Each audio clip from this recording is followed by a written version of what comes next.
Bonjour Hugues Cazenave, Bonjour. bienvenue, merci d'être avec nous. Alors Hugues, on a la chance de t'accueillir en tant que président fondateur d'Opinionway. Il se trouve que tu es aussi adhérent à PM depuis plusieurs années. Ouais, 4 ans, oui. D'accord. Tu es ici avec nous pour commenter un baromètre sur l'état d'esprit des chefs d'entreprise, une étude qui a été menée en novembre sur le terrain et donc qui a donné des résultats dès décembre de cette année 2015. C'est ça, c'est un baromètre que nous menons auprès d'un échantillon représentatif de dirigeants, de chefs d'entreprise français.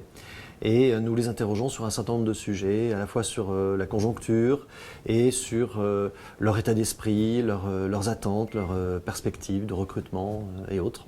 Donc on a interrogé 500 dirigeants d'entreprise. D'accord. Le terrain s'est déroulé en octobre-novembre et effectivement les résultats sont tout frais et prêts à être commentés. Est-ce que tu voudrais commencer par le contexte économique, de quelle manière il est perçu? Est-ce que ça concerne tous les secteurs dans leur façon d'être appréhendés? Est-ce que tu peux nous en dire un peu plus? Oui, alors c'est vrai que le premier enseignement de ce baromètre, c'est que nous leur avons demandé de juger l'année écoulée, cette année 2015, qui était tout de même un peu compliquée. Et c'est vrai que cette perception est plutôt ambivalente dans leur état d'esprit. C'est à la fois une année qu'ils jugent difficile, le mot difficulté, c'est le mot le plus fréquent qui leur vient à l'esprit quand on les interroge de manière ouverte sur ce bilan de l'année écoulée.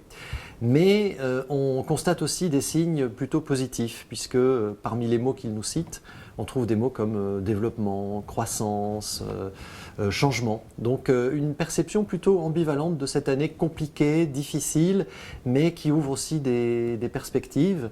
Et c'est vrai que quand on regarde ce qui s'est passé au cours de cette année en France, les attentats, mais aussi une certaine forme d'embellie économique. Tu parles de confiance. Je sais que le terme résilience revient aussi dans ton baromètre. Est-ce que tu pourrais nous en dire plus? De quelle manière tu définis ce terme de résilience pour l'entreprise? Alors c'est vrai que résilience c'est un terme qu'on utilise plutôt dans d'autres disciplines, dans des disciplines plutôt psychologiques, mais pour ce qui concerne l'économie, l'activité des chefs d'entreprise, je crois que le mot est bien adapté pour parler de cette année écoulée, cette année 2015, parce qu'il y a eu tout de même un contexte assez difficile, assez délicat, avec ces attentats qui ont perturbé la vie économique, et puis un contexte international, une économie mondiale qui a connu aussi quelques soubresauts. Et donc la résilience, c'est la capacité des chefs d'entreprise à faire face à cet environnement plutôt difficile, plutôt compliqué. Et on constate effectivement des signes évidents de résilience de notre échantillon face à ce contexte difficile. D'accord. Alors, est-ce qu'il y a plusieurs points que tu voulais aborder par rapport à ce baromètre? Est-ce qu'on peut commencer par un sujet en particulier? Il y a quelque chose qui t'a marqué particulièrement dans la façon dont les dirigeants voient leur avenir et se projettent, peut-être? Ce qui est avant tout positif, on va aborder cette année 2016 avec des signes plutôt d'optimisme, c'est que quand on regarde tous les indicateurs économiques et sociaux, eh bien, on constate une amélioration. Par exemple, quand on les interroge sur la performance économique, eh bien, elle s'améliore. Quand on les interroge sur le climat social dans leur entreprise, là aussi, il y a une amélioration. Et l'optimisme est plutôt prédominant sur un plan microéconomique. C'est-à-dire que quand on les interroge sur leur entreprise, eh bien, ils nous répondent majoritairement de façon positive. En revanche, quand on les interroge sur l'économie française et sur l'économie mondiale, là on a plutôt un pessimisme qui est prédominant et qui est, je dirais, plus large encore quand on considère l'économie française. D'accord. Donc peut-être qu'ils considèrent avoir les ressources en eux-mêmes pour faire face finalement à la situation, quand bien même elle serait compliquée à appréhender, c'est ça? Oui, c'est ça. C'est-à-dire qu'ils sont dans un environnement qui est plutôt défavorable, je ne dirais pas hostile, le mot serait trop fort, mais en tout cas défavorable au plan national et au plan international. Et malgré cela, c'est ça la résilience, c'est qu'ils s'adaptent et ils ont confiance dans leur entreprise pour s'en sortir dans cet environnement difficile. D'accord. Alors tu parlais de contexte climat social, peut-être en termes managériaux ou en termes... Il y a des éléments très très forts qui ressortent dans le baromètre. Oui, alors ce qui est assez frappant, c'est cette notion d'innovation. C'est-à-dire qu'une majorité de chefs d'entreprise considèrent que l'innovation aujourd'hui est plus que jamais nécessaire. Alors l'innovation, c'est un terme qui est évidemment très générique, très vaste. Il y a beaucoup de choses qui sont regroupées par ce concept. Mais l'innovation, moi ce qui m'a frappé cette année, c'est la progression de l'innovation produit.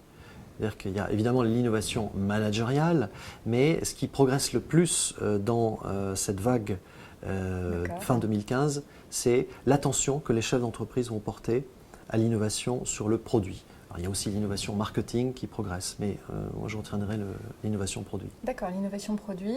Est-ce que, de par ce contexte donc national et international, ils se voient justement développer à l'international? Est-ce que c'est quelque chose qui ressort? Oui, alors évidemment l'international est une source, est une forme de réaction, un outil de développement. Ce qui me semble intéressant quand on regarde de près les chiffres qui concernent l'international, c'est qu'on a à peu près 4 sur 10, 4 dirigeants sur 10 qui sont déjà dans l'international, qui ont des pratiques à l'international, et 6 d'entre eux sur 10, c'est-à-dire une proportion plus importante, y voient une forme d'opportunité pour leur entreprise.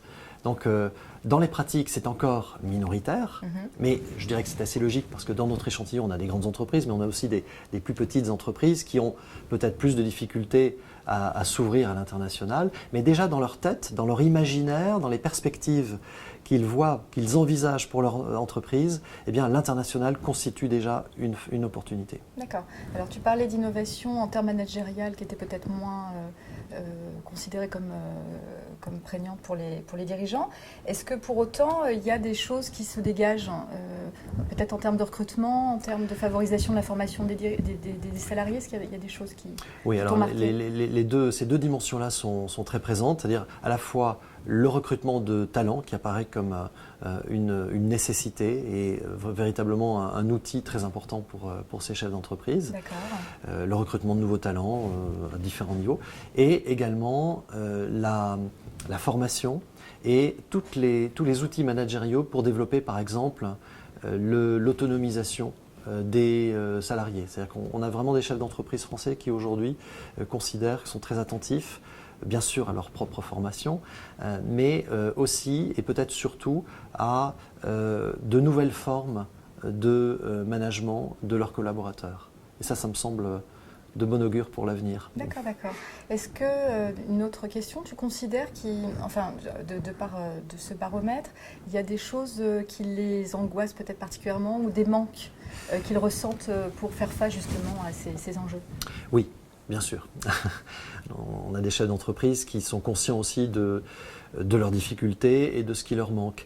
Et ce qui est frappant, c'est de voir que ce qui leur manque le plus aujourd'hui, c'est le réseau, le carnet d'adresses. Ils considèrent que pour réussir, pour que leur entreprise réussisse, il faut aussi, peut-être pas surtout, mais aussi du réseau.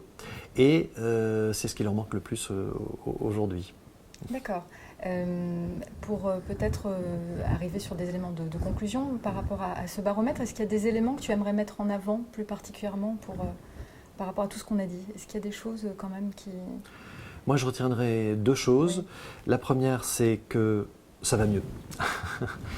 Portons un regard positif sur ces chefs d'entreprise qui envisagent l'avenir avec plus de confiance que l'an dernier. Ça, c'est tout de même un point très remarquable. Et le deuxième point, c'est l'innovation. C'est l'innovation. Je suis moi-même un dirigeant d'entreprise, un adhérent APM. Et à l'APM, on est particulièrement attaché et conscient que l'innovation, c'est un point essentiel pour la survie et le développement de nos entreprises. Bon, merci beaucoup. Alors, ce baromètre a été aussi établi auprès d'une population APM. Est-ce que tu peux nous en dire plus? Oui, alors c'est vrai qu'on a un questionnaire qui est vraiment intéressant et ce qu'on a voulu faire avec les dirigeants de l'APM, c'est de poser ce même questionnaire, d'administrer ce même questionnaire à un échantillon, aux adhérents APM pour pouvoir mieux les caractériser et apprécier cette population particulière que sont les dirigeants d'entreprise. Et effectivement, il y a des différences, il y a des caractéristiques propres à ces dirigeants APM que nous sommes. Alors tu peux nous en dire un peu plus, ton analyse? Oui, alors ce sont des dirigeants qui ont des entreprises de taille un peu plus importante. D'accord. Mais surtout, je crois, ce sont des dirigeants qui sont beaucoup plus attachés à la stratégie, à la vision stratégique et qui ont une approche managériale encore plus tournée vers l'international, encore plus tournée vers l'innovation et encore plus tournée vers la croissance, le développement et pour cela, encore et toujours l'innovation. D'accord, donc c'est très bon augure par définition. Ah, moi, j'ai toujours cru que les chefs d'entreprise APM étaient en avance par rapport à l'ensemble des entreprises françaises, oui. Merci mille fois pour ton analyse, Hugues. Nous allons continuer pour commenter ce baromètre auprès des dirigeants APM, cette analyse avec Stéphane André, que je vais accueillir dès maintenant.